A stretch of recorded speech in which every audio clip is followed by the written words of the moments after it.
Hey guys, welcome back to the channel, and today we're going to be reacting to... Is this the biggest difference between Britain and America? What is?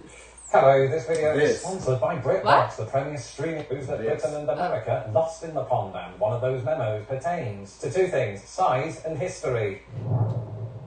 Now, if you're a long-time subscriber of this channel, you may remember a few months ago that I did a video proclaiming the United States to be a small country. America can't be that massive. But there is one equally small problem with this assertion. It completely and utterly a little bit contradicts my pinned tweet, which reads, the biggest difference between Britain and America is that Americans think 100 years is a long time and the British think 100 miles is a long way. It's a profound quote, but the big question I want...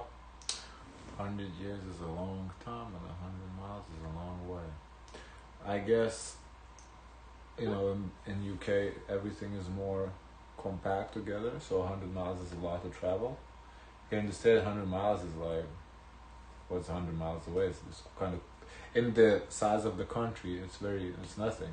Mm-hmm. But in terms of UK, 100 miles is a big distance because the country's not that huge. Mm-hmm. Now, in terms of time, because America's so young, 300 years or whatever, as a country.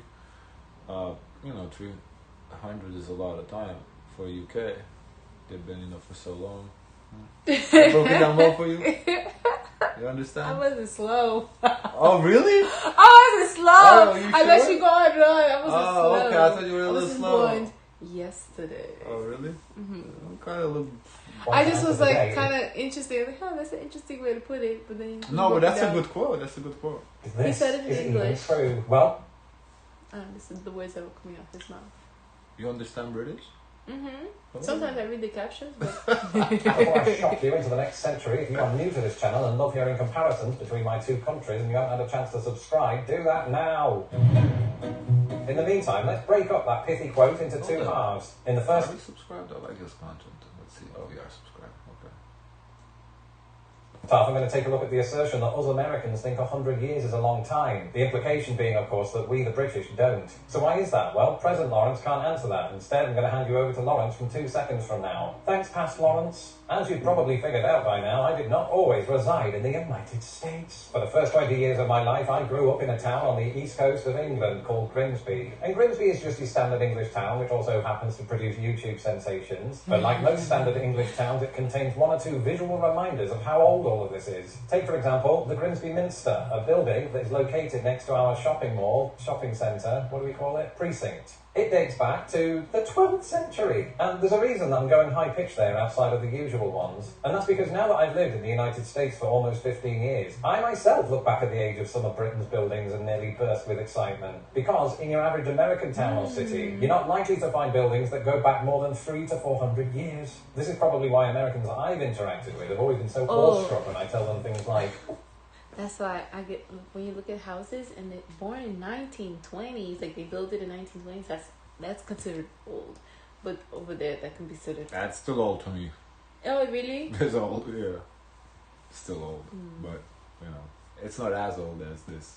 Ooh, you know when I visited York? And I went to the top of that tower on a hill in the middle of the road called Clifford's Tower and I nearly got knocked off by the wind. That was built in 1245 and that was only after an older version of it was destroyed by angry humans. And these are just some of the older British dwellings that I've personally visited. You go up to Scotland, to Orkney, where it's really cold, and there is a Neolithic farmstead called Knap of Howler, I hope I'm saying that right, that is, and I'm not making this up, 5,000 years old. But on this side of the pond, there is a massive counterpoint to all of this. Old Native American buildings. Did you know that in New Mexico, there is a historic, what is essentially apartment complex called Taos Pueblo? This is one of the oldest continuously inhabited communities in the United States. It was built possibly as long ago as 1,000 years, making it perhaps older than Clifford's Tower.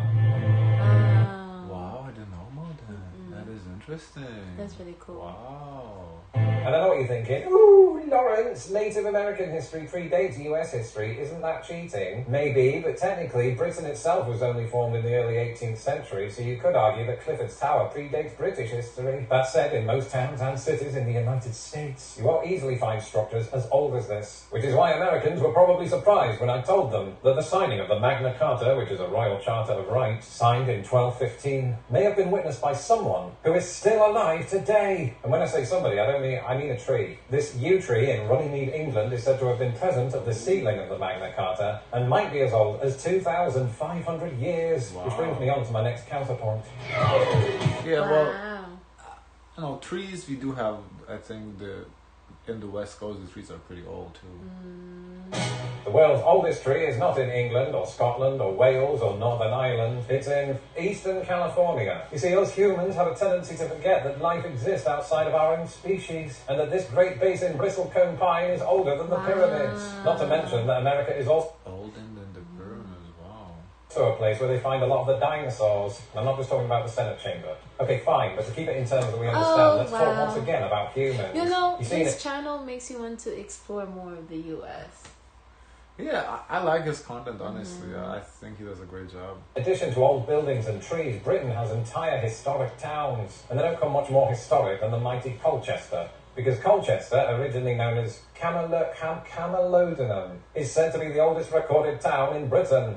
How old is it? Well, by the order of a few decades, it's older than Jesus Christ. The old buildings and walls that you see in the town today were added by the Romans, who invaded over the next couple of hundred years. And again, to me, that is mind-blowing, because for the last 15 years, I've lived in a country where, famously, the first attempt at an English settlement occurred as recently as the late 16th century, which, if you ran a clock of the Earth's history, was a mere few seconds ago. But I hope you're ready for another counterpoint, because here comes one. Here in the US, I personally visited a complex and once highly populated historic settlement that was built not long after Colchester. Cahokia Mounds, right here in Illinois, was first devised in the year 600, with its famous green mounds constructed by its native inhabitants 200 years later. And at the height of the town... Interesting. So I guess, I don't know, the Native Americans, they live in the same settlements that... So technically should be considered how old the town is if it's the same area that they've been settled in, you know? That's interesting. popularity, it had more people living in it than London. That's London then, not London now. That would be mental. Of course, London now makes for a great place to film a TV series, as seen in the likes of Luther, EastEnders, and Silent Witness. And how do I know that? Well, because all of them are available to watch on nice commercial. Silent Witness, with the great news for you could play 11 top Chromecast Apple t-shirt, not sin up off your first month. But miles is a long description below. And so we... You did a good job with that. That was good. Reach the second half of the quote. The British think 100 miles is a long way. The implication there being that Americans think nothing of such a distance. And largely, this is true. I have family members who live about 200 miles from me, and we drive down to them every time there's a holiday. Just because the trains are crap, but also because that's just a normal holiday commute for some Americans, who may even choose to go further than that and have little to no qualms. Oh, but it's nice to go on a drive. Nah. It's nice. I like it. Nah. Especially if you time it well and you're excited and you have all your fashions packed up. Yep. Going on a drive is nice going to something. That's Yeah, exciting. that's what I'm But talking going back is a drag. Going back? Is a No, drag. it's cause you're a little tired when you're going Yeah, back. going- You kind of need like a day. You kind of need a day not doing anything to prepare yourself to do that drive to go back. Yeah, I know. Because usually when you go and travel, you do everything to the last minute. Ideally, I would say is you drive forward, fly back, or like public transit, whatever. You take a train I back. wouldn't mind public transport back. There are some Americans who like to run. I'm looking at you, Forrest. Yeah, run. Not just to their mama's house, but from one coast of the United States to the other. And we're not just talking in the movies. There are actual humans who wake up one morning and go, I've got a plan. I'm going to run across the United States like a maniac. And if you want an idea of just how wide this country is, the fastest person to ever do it is a man called Pete Kostelnik. And even for him, it took 42 days to run from San Francisco to New York City. That's damn fast. That's pretty fast to me. In my mind, I feel like we can walk it. It's gonna take us a long time, but That's fast. Wow. Buddy myself, who hasn't run since 1998, that sounds like an eternity. I But would it got me love to thinking about the walk it. most well-known long-distance run you can do in Britain. This is from John O'Groats in northern Scotland down to Land's End in the extreme end of Cornwall. And the quickest that anybody's ever run that distance is just over 9 days. And it got me thinking, either Britain has really slow runners, or counterpoint. oh, The distance from north to south is much longer than I imagined. But more on that in a moment. Because first we have to acknowledge that in this very country, most people, like me, don't run. In fact, this is America, land of the automobile. Most people drive. So in the interest of distance, what is the longest that somebody can drive in this country while always remaining on the same interstate? The answer? Interstate 90, which runs from the east coast to the west at a distance of just over 3,000 miles. For comparison, that is longer than taking a flight from Manchester Airport in England to Bangor Airport in the state of Maine. To leave out the that? state of Florida, you gotta be ready to do 400 miles. Yeah, to leave Florida, it's 8 hours. 8 hour drive, basically. Yeah. From Miami to out, not from Key West. Oh, right, for Key West. Key West, you only have a little more time. Well, actually, from Miami out, if you just want to leave Florida, it's less than 8 hours. Because I think if you just go to Jacksonville straight up, that's probably like 5-6 hour drive. So How fast are you driving? I don't know, but I don't think it's 8. I think 8 hours is if you want to go all the way to like towards Alabama.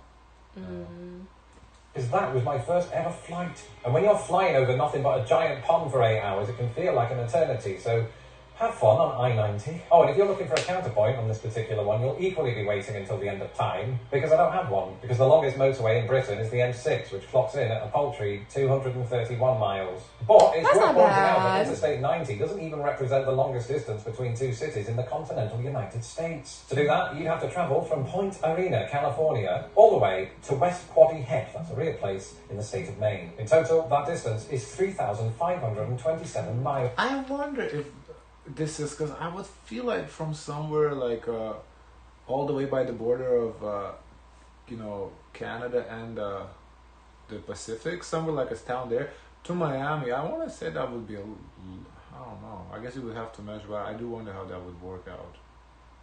Because remember, our streets don't go straight. We gotta do like curves. Right. No, I understand that. The place in the state of Maine. In total, that distance is 3,527 miles, which brings us back to John O'Groats to Land's End, which, while nowhere as long as its American counterpart, is still 837 miles, which is about a quarter of the American distance that I just mentioned. Remember, the United States is approximately 40 times the size of the United Kingdom.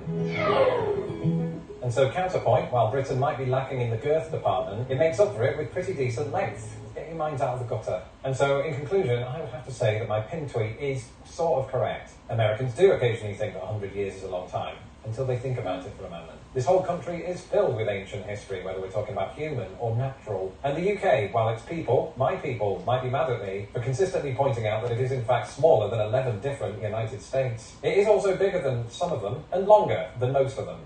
Probably. I haven't done the maths. So it simply remains for me to return to my Twitter account at LostInThePondUS and share this video beneath my pic. Interesting video. That was a good video. Guys, of course, let us know your thoughts. Don't forget to like, comment, and subscribe. Join the Discord. And as always, share as much kindness as possible.